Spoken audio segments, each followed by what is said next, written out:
Silence.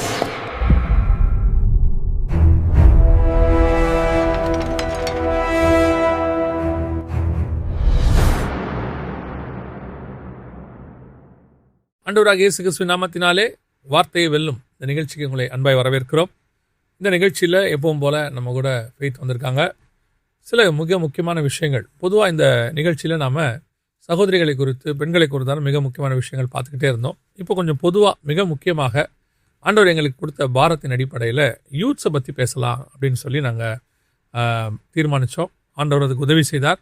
தொடர்ந்து 2 வாரமாக அதை தான் நாங்கள் பேசிகிட்டே இருக்கிறோம். அதை பற்றின சில பிரச்சனைகளை பற்றி டிஸ்கஸ் பண்ணுறோம். இன்றைக்கும் அப்படி ஒரு விஷயம் தான் பார்க்க போகிறோம். வாங்க நம்ம நிகழ்ச்சிக்குள்ளே போகலாம். பிரைஸ் லார்ட்மா. Praise Lord uncle. இன்றைக்கி நம்ம நேரடியாக நிகழ்ச்சிக்குள்ளே போயிடுவோம். இன்றைக்கி நம்ம என்னமா பார்க்க போகிறோம்? இன்னைக்கு நம்ம OTT platforms, drama, reality shows, இந்த மாதிரி நிறைய சீரீஸ்லாம் வருது அங்கிள், மூவிஸ், அதெல்லாம் பற்றி ஒரு காமனாக பார்க்கலான் இருக்கோம். அதாவது நாங்கள் இன்னும் சொல்ல போனால் ஒரு 30-40 வருஷத்துக்கு முன்னாடி இருக்கும்போது டிவி அப்படி இன்ட்ரடியூஸ் ஆச்சு. பிளாக் அண்ட் ஒயிட் அப்படி இன்ட்ரடியூஸ் ஆகும்போது எங்களுக்கு யூத்ஸ் பார்க்குற ப்ரோக்ராம் அப்படின்னு பார்த்தா 1 இல்லை 2 தான் இருக்கும் மொத்தமே.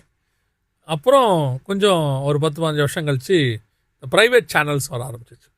அவங்க வர ஆரம்பித்த பிறகு ஒரு 24 ஹவர்ஸ் ப்ரோக்ராம்ஸ் வந்துச்சு. முந்தெல்லாம் அதுக்கு முன்னாடியெல்லாம் பார்த்தீங்கன்னா கவர்மெண்ட் ரொம்ப கன்சர்னாக நைட்டு 10 மணியோடு நிறுத்திடுவாங்க ப்ரோக்ராமை. 10 மணிக்கு மேலே ப்ரோக்ராமே இருக்காது. தமிழ்நாட்டுக்கெல்லாம் 9 o'clock முடிஞ்சிடும். அதுக்கப்புறம் இருக்காது. ஸோ மக்கள் எல்லாம் தூங்க போயிடுவாங்க. இப்போ 24 ஹவர்ஸ் சேனல்ஸ். எனக்கு இந்த 24 ஹவர்ஸ்ன்னு இருக்குல்ல, இதுவே முதல்ல அகைன்ஸ்ட் பைபிள். அது ஏன்னா ஆண்டவர் மனுஷனுக்குன்னு ஒரு டைம் கொடுத்துருக்கிறார். இரவு என்பது நித்திரை கொள்வது, தூங்குவதற்கான ஒரு நேரம். அதே நேரத்தில் அது மிருகங்கள் நடமாடக்கூடிய நேரம் அப்படின்னு சொல்லுவார். இப்போ நம்ம 24 ஹவர்ஸ்னு ஒரு கான்செப்ட்ஸை கொண்டாந்துட்டோம். எல்லாமே 24 ஹவர்ஸ் ஆயிடுச்சு. அதாவது நான் எப்பவும் சொல்லுவேன், இன்றைக்கி உள்ள விஷயத்தை நம்ம பேசினோம்னா பைத்தியம்னு சொல்லுவாங்க. ஆனால் இதே விஷயத்தை அவங்க ஒரு 30 வருஷத்துக்கு முன்னாடி ஃபாலோ பண்ணியிருப்பாங்க. அதான் தலைமுறையாக ஃபாலோ பண்ணோம். தலைமுறையாக இரவு என்பது தூங்குவதற்கானது. இரவில் எதுவுமே வேலை செய்யாது. இப்போ பார்த்தீங்கன்னா எல்லாமே 24 ஹவர்ஸ்.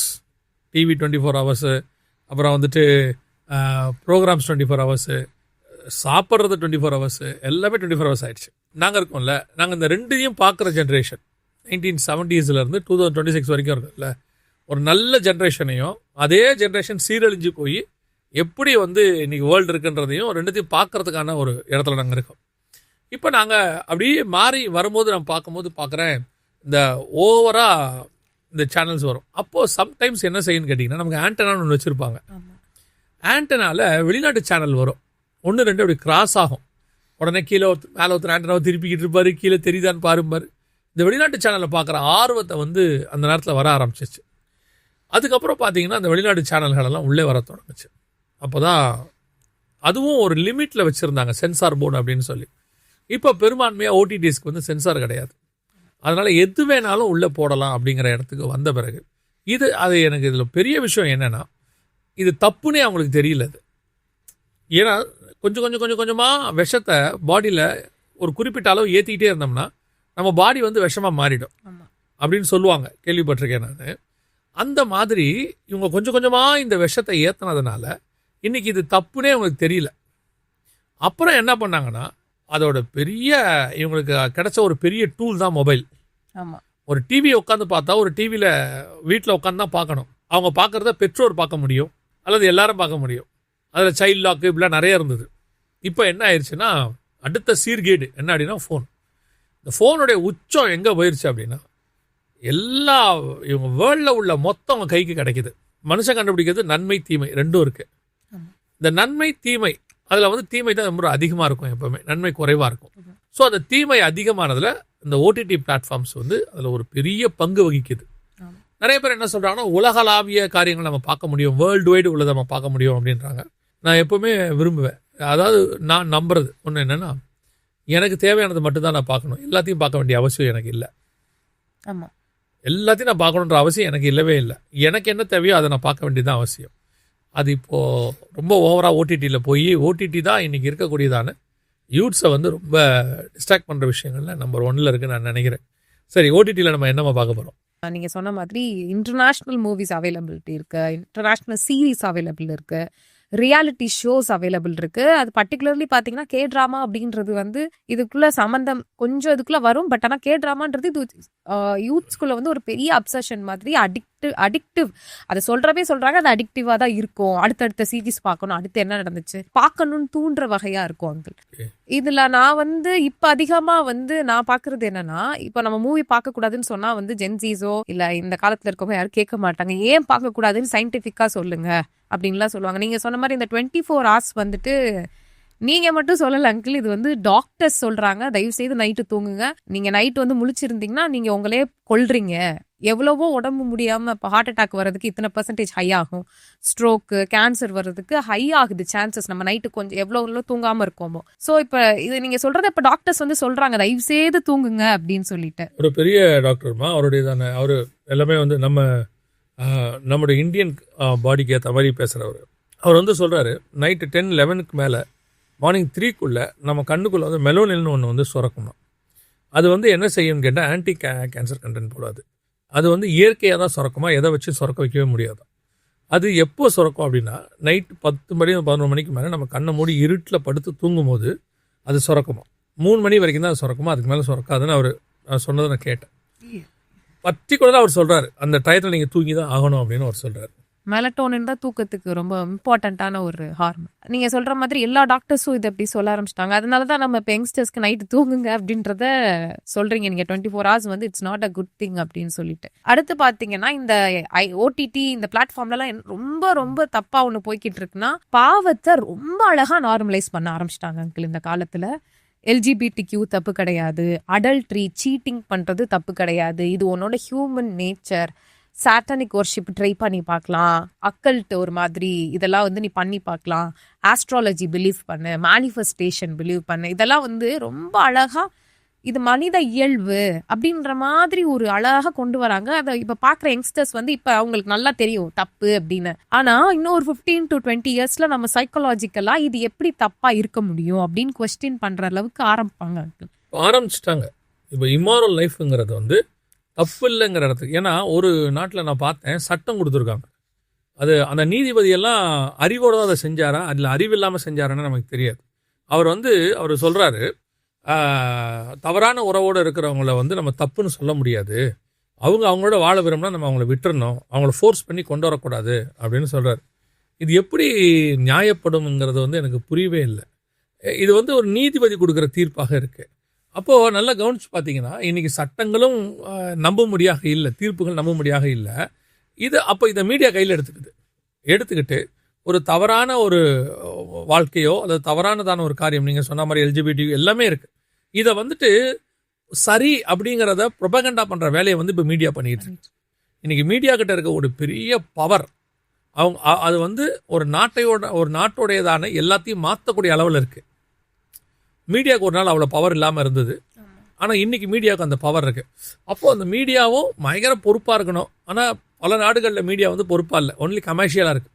ஆனால் சம்பாதிக்கணும். அவங்க அவங்களுக்கு கொஞ்சம் ப்ரெஷர்ஸ் இருக்குது, அந்த லோக்கல் ப்ரெஷர்ஸ்லாம் இருக்கும். இதை பேஸ் பண்ணி அவங்க என்ன பண்ணுறாங்கன்னு கேட்டிங்கன்னா, தப்பை அவங்க சுட்டி காட்ட விரும்பலை. இப்போ ஒன்று தான் இருக்க முடியும், ஒன்று தப்பை சுட்டி காட்டணும், இல்லை தப்பை ஏற்றுக்கொள்ளணும். ரெண்டில் ஏதாவது ஒன்று தான் செய்ய முடியும், ரெண்டுத்துக்கு நடுவில் நிற்கவே முடியாது. அப்போ இவங்க தப்பை சுட்டி காட்டாதனால தப்பை இவங்க சரியாக காட்ட ஆரம்பிச்சிட்டாங்க. இன்றைக்கி முழுக்க மீடியாவில் நீங்கள் எடுத்துக்கோங்க, ஒரு பீரியடில் நம்ம தப்புன்னு சொன்னதெல்லாம் இன்றைக்கி நார்மலைஸாக அது என்ன ஆகுதுன்னு கேட்டிங்கன்னா, ஒரு விஷயத்தை நம்ம எதை அதிகமாக பார்க்குறோமோ அதை செய்வோம். அது ஒரு பழமொழி கூட சொல்லுவாங்க, உன் நண்பனை காட்டு நீ யார் என்று சொல்கிறேன். ஏன்னா நம்ம யார் கூட அதிகமாக டைம் ஸ்பெண்ட் பண்ணுறோமோ அவங்கள மாதிரி நம்ம மாறிடுவோம்.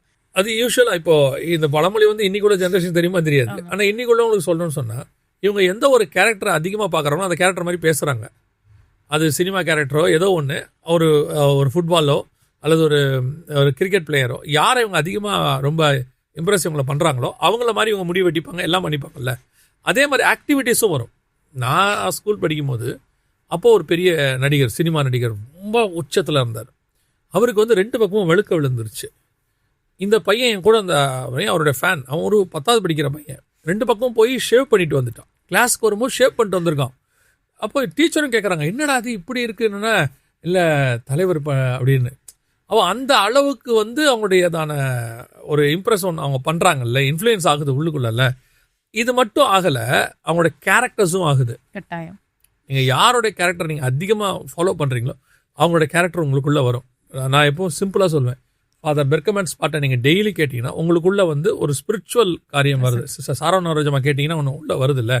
அந்த மாதிரி தப்பான ஒரு ஆளை நீங்கள் அவருடைய பேச்சோ அவருடைய காரியங்களை கேட்டுகிட்டே இருந்தீங்கன்னா அது ஒன்று வரும், கட்டாயம் அந்த ஒரு காரியம் உள்ள வரும். அதுதான் இப்போ நடக்குது. இந்த படங்கள் பார்க்குறப்போ அவங்க பிடிச்சவங்க நடிக்கிறாங்க, அந்த பர்டிகுலர் பர்சன் ரொம்ப பிடிச்சிருந்துச்சுன்னா அவங்கள மாதிரி இவங்க மாறுவாங்க.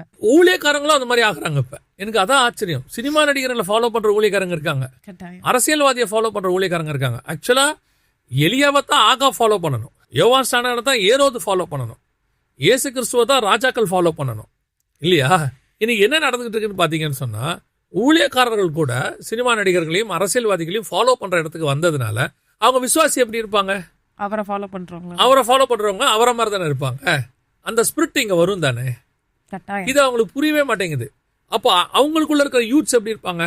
அவங்களும் அதை ஃபாலோ பண்ண தொடங்குவாங்கல்ல. சரி, அந்த சினிமா நடிகரை நீங்கள் ஃபாலோ பண்ணுறீங்க, அந்த சினிமா நடிகருக்கு கூடியதான குணாதிசயங்கள், அவருக்குள்ள இருக்கக்கூடியதான வாழ்க்கை, அந்த ஸ்பிரிட் உங்களுக்குள்ளேயும் வரும்ல. நீங்கள் ஏன்னா இப்போ நான் சொல்கிறேன், பவுலை நீங்க ஃபாலோ பண்றீங்கன்னா பவுல் மாதிரி மாறுவீங்க. பவுல் சொல்ற என்னை போல நீங்கள் மாறுங்கள். இயேசு கிறிஸ்து கூட அந்த பேதுரு அந்த இடத்துல சேவல் கூவுற நேரத்துல நீ அவர் கூட இருந்தவர் தானே, அவர் பேச்சு வழக்கோன்ட்ட வருது, அவர் உன் பேச்சு காட்டுகிறதே. அப்ப அவர் கூட இருந்ததே பேச்சு வருது இல்ல. அப்ப இவங்க அந்த சினிமா நடிகர் கூட இருக்கா அவருடைய கேரக்டர்ஸ் எல்லாம் இவங்களுக்கு வரும் இல்ல. அப்ப அவருடையதான அவங்க செய்யற பாவங்களும் இவங்களுக்குள்ள வரும் இல்ல. அவங்க பாவம் செஞ்சுட்டு அது இல்லைன்னு சொல்ற மாதிரி இவங்களும் பாவம் செஞ்சுட்டு இல்லைன்னு சொல்லுவாங்க. அது அப்படியே இவங்களை ஃபாலோ பண்றவங்களுக்குள்ளேயும் வருது.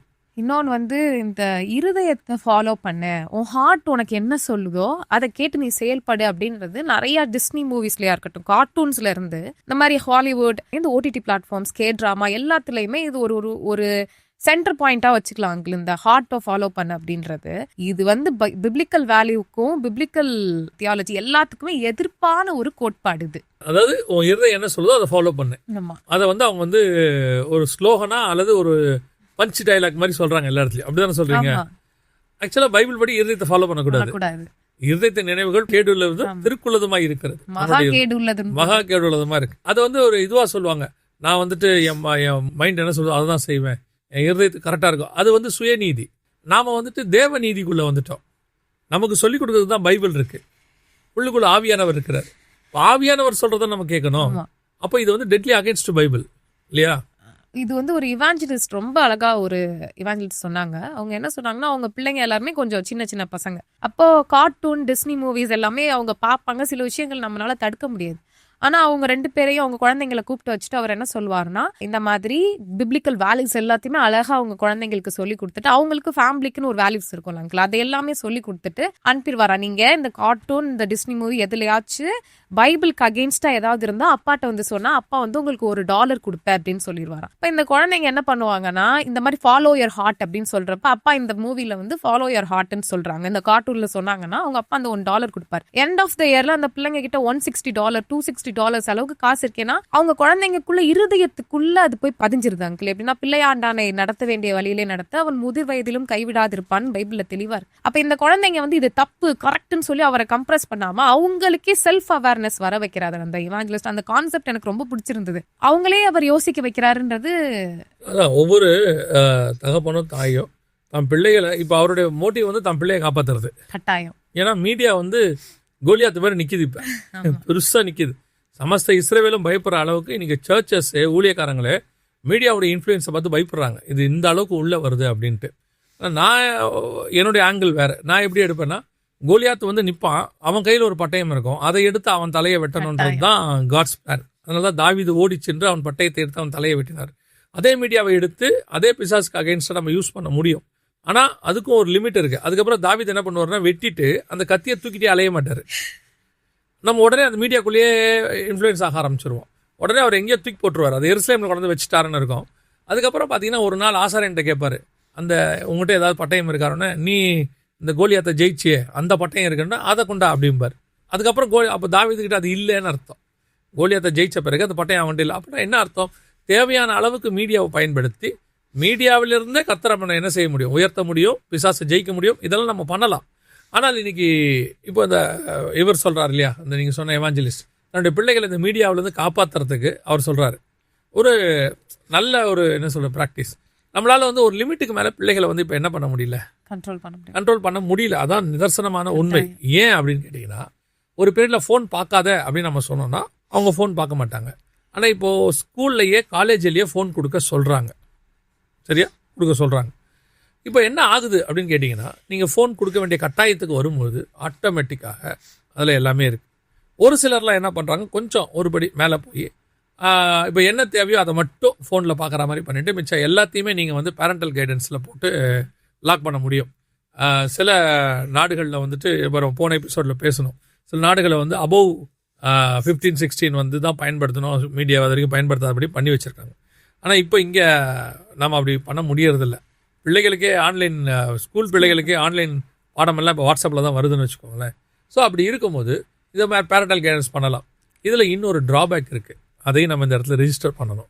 என்ன அப்படின்னா, இப்போ இதெல்லாம் கேட்ட உடனே பிள்ளைகளை ஒரு ஸ்ட்ரிக்டாக நடத்தணும், அப்படியே அவங்கள வந்து இது பண்ணணும் அப்படின்னு சொல்லிட்டு ஒரு சில பெற்றோர் என்ன முடிவு பண்ணுறாங்கன்னா, பிள்ளைகளை ரொம்ப ஸ்ட்ரிக்டாக வளர்க்க தொடங்குறாங்க.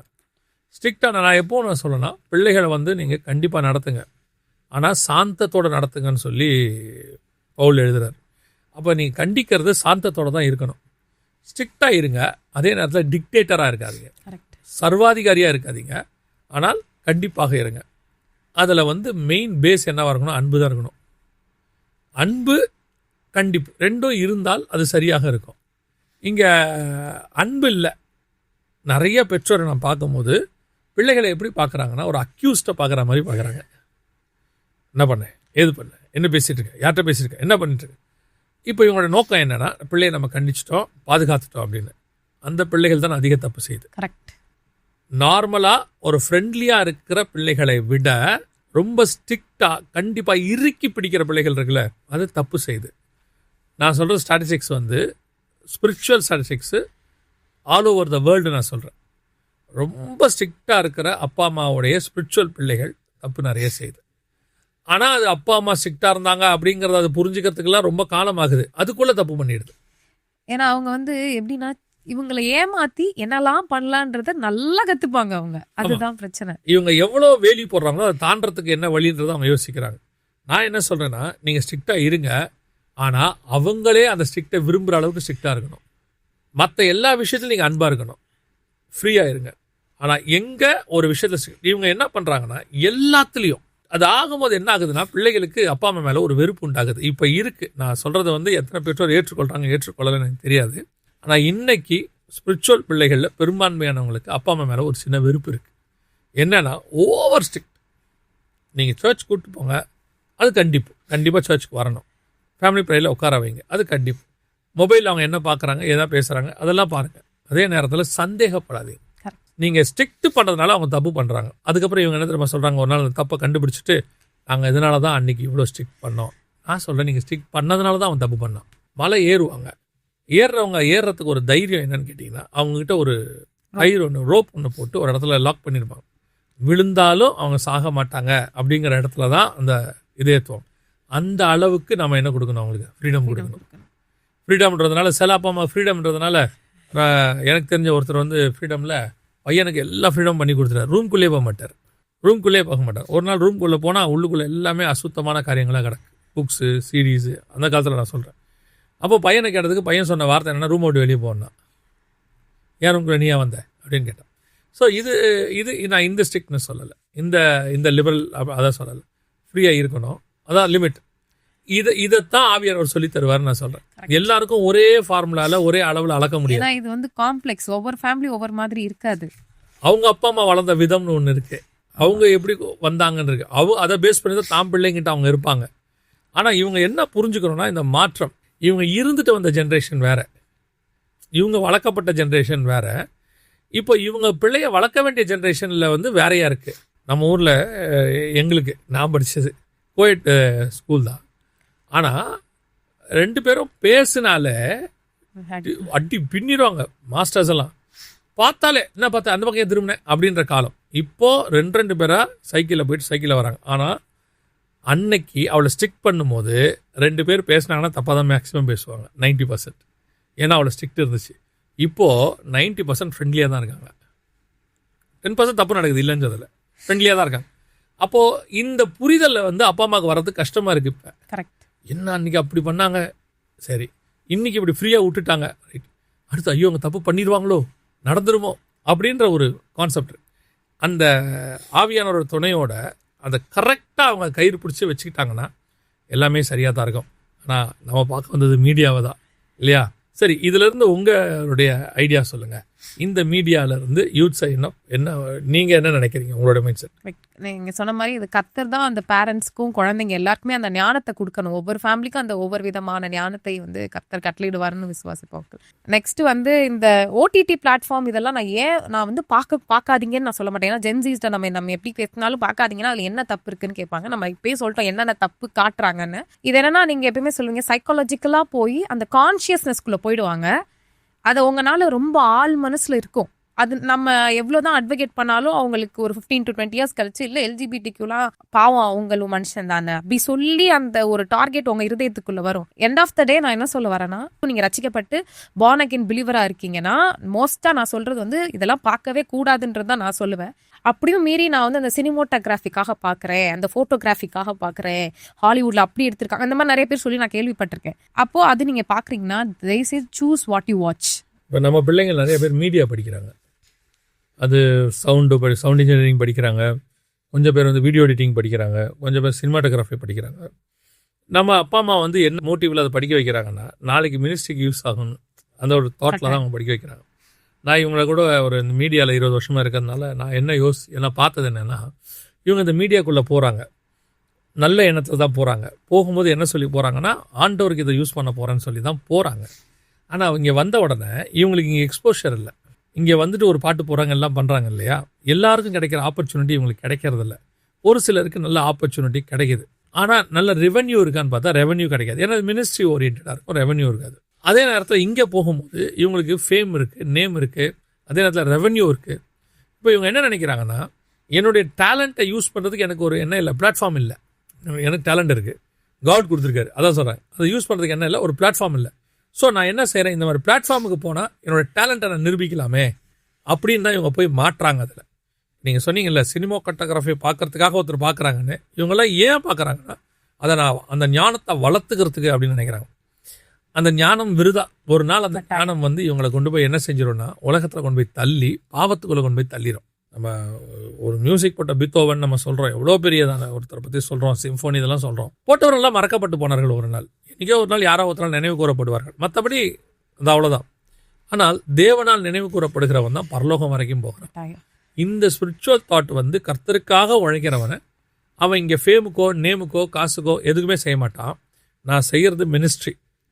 இங்கே நான் ஹைலி டேலண்டடாக இருக்க விரும்பலை, காடுக்கு யூஸ்ஃபுல்லாக வெசலாக இருக்க விரும்புகிறேன். அந்த மைண்ட் செட் அவனுக்கு வரணும். அது மீடியாவில் இருக்கக்கூடிய எல்லா படிக்கிற பிள்ளைகள் எல்லாருக்குமே சொல்கிறேன், நான் கர்த்தருக்கு இதை யூஸ் பண்ண போகிறேன், பிரபலமாகணும்னு யூஸ் ஆகலை. அதே மாதிரி எங்கிட்ட இருக்க டேலண்டெல்லாம் கொட்டணுன்ற அவசியமும் இல்லை. காடுக்கு என்ன தேவையோ அதை நான் செய்கிறேன். ஆனால் என்னுடைய end of the day task என்னென்னா நான் பரலோகத்துக்கு போகிறது.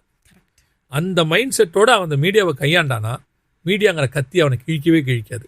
அவன் அதை வச்சு கோலியத்தை வெட்டுவான். இல்லை இந்த கத்தியை வச்சு நான் புகழ் அடையணும்னு நினச்சா அந்த கத்தி ஒரு நாள் அவனை விட்டும். ஏன்னா பட்டயத்தை எடுத்தவன் பட்டயத்தில் சாவான். ஸோ மீடியாவும் அப்படித்தான் இருக்கிறது. நான் வந்து சொல்ல வர்றது வந்து கட்டாயமாக நீங்கள் எதை பார்க்க போறீங்கன்றது நல்ல தீர்மானம் எடுங்க. மோஸ்ட்டாக நான் வந்து என்ன சொல்கிறேன்னா அவாய்ட் பண்ணுறது நல்லது. வசனம் சொல்லுது, லோகீக ஞானத்தினாலும் மாயையான தந்திரத்தினாலும் ஒருவனும் உங்களை கொள்ளையாடி கொண்டு போகாதபடிக்கு எச்சரிக்கையாக இருங்கள்னு வசனம் சொல்லுது. கட்டாயம் உங்களை அது கொள்ளையாடி கொண்டு போயிடும். அது லௌகீக ஞானத்தினாலும் மாயையான தந்திரம், இதெல்லாமே அது உங்களை கொள்ளையாடி போயிரும். அதனாலதான் அவர் எச்சரிக்கையா இருங்கன்னு சொல்றாரு. இவ்வளவு அழகா நியூ டெஸ்ட்மென்ட்ல அவர் எழுதுறாரு பாருங்க, லௌகீக ஞானம் இல்லையா, அது ஒரு நாள் நம்மளை கொள்ளையாடி கொண்டு போகும். ரொம்ப அற்புதமான ஃபினிஷிங் இந்த ப்ரோக்ராமுக்கு. இதை நீங்க கேட்குற நாங்கள் வந்து மீடியாவுக்கு எதிராளு இல்லை, மீடியா வந்து மோசமானது அப்படிங்கிறது நாங்கள் சொல்ல வரல. உலகத்தில் எதுவுமே கெட்டது எதுவுமே நல்லதுங்கிறத விட எது நமக்கு தேவை எது நமக்கு தேவையில்லைங்கிறது தான் ரொம்ப முக்கியம். எனக்கு இது தேவை, அதை கரெக்டாக ஹேண்டில் பண்ண தெரியும்னா எந்த கத்தியும் நீங்கள் கையில் பிடிக்கலாம். இல்லை எனக்கு ஹேண்டில் பண்ண தெரியாதுன்னா அந்த கத்தியை கையில் எடுக்காமல் இருக்கிறதே நல்லது. ரெண்டாவது, மீடியாவை யூஸ் பண்ணுறவங்களுக்கு சொல்கிறேன், உலகத்தில் ஞானம் அடையிறதுக்கோ அல்லது அதை வச்சு புகழடைகிறதுக்கோ அல்ல, நான் கர்த்தருக்கு யூஸ் பண்ண வந்தேன். அதை யூஸ் பண்ண முடியாட்டியும் பரவாயில்லை. நான் இப்போது மோசே வந்து இன்ஜினியர் ஆனதுனால அவர் கானானுக்கு போகிறதுக்காக வரல, கர்த்தருக்கு கீழ்ப்படிஞ்சதுனால அவர் கானானுக்கு போக வந்தார். ஸோ அதான் ரொம்ப இம்பார்ட்டன்ட். கர்த்தருக்கு சித்தமானால் இன்னொரு வார்த்தையை வெல்லும் நிகழ்ச்சியின் வழியாக வருகை தாமதிக்குமானால் உங்களை நாங்கள் சந்திக்கிறோம். God bless you. தேங்க்யூமா. தேங்க்யூ.